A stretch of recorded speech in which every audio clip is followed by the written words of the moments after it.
there is a certain national mood in Pakistan. Pakistan has always defined itself as we who are not India. Right. And this has been from the day of its creation, 14th of August, 1947. Pakistan has always defined itself as we, Pakistan, who are not India. So, you see, what is the bone of contention here? It is Kashmir. It is terrorism which emanates from Pakistan into Kashmir and hinterland of India.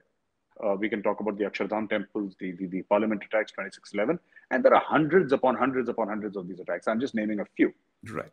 The thing is that the reason for existence of the Pakistan Army is India, and they will not allow this friction to die down, because then Pakistan Army will have no reason to exist. Right. You see, I just like to point out all these wars. Today, Pakistan says that we need an army, we need nuclear weapons because we are threatened by India.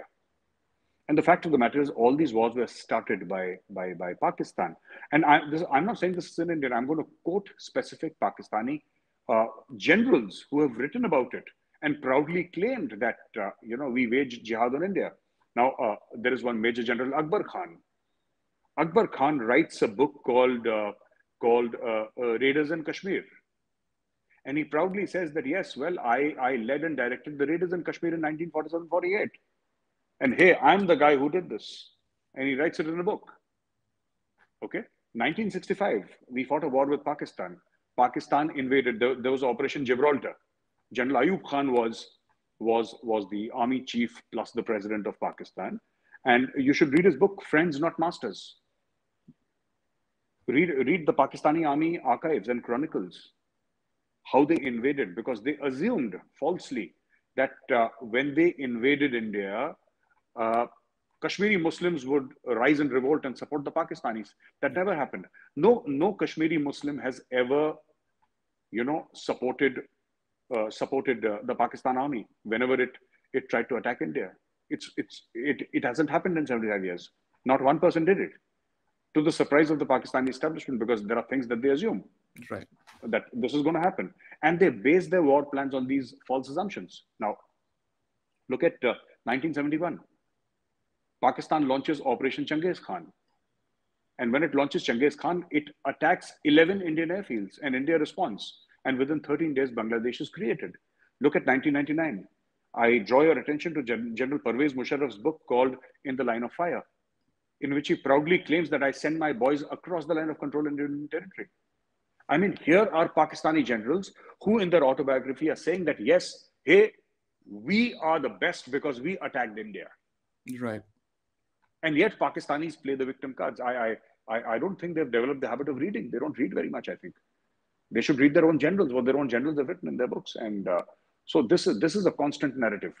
This is a constant narrative coming out of Pakistan. And I don't think this problem is going to be settled anytime soon, unless we take the initiative and the Indian Army marches into POK. This wound will fester for a very long time. I think the Indian Army strolls into the 14 and 15 Corps, and even the 16 Corps, 14 Corps being Ladakh, 15 Corps Kashmir Valley, 16 Corps south of Pir Panjal, that entire Jammu region, yeah. From Punch to Jammu, that entire belt.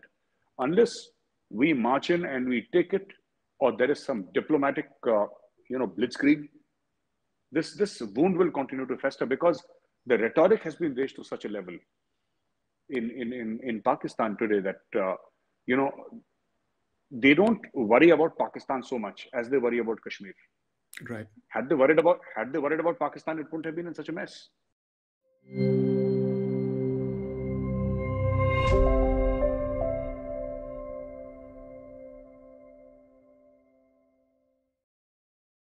Please remember to subscribe to us and switch on the notifications for this channel. For our other social media links, more content, and to support our work, please visit citti.net. Dhanyavad. Namaskar.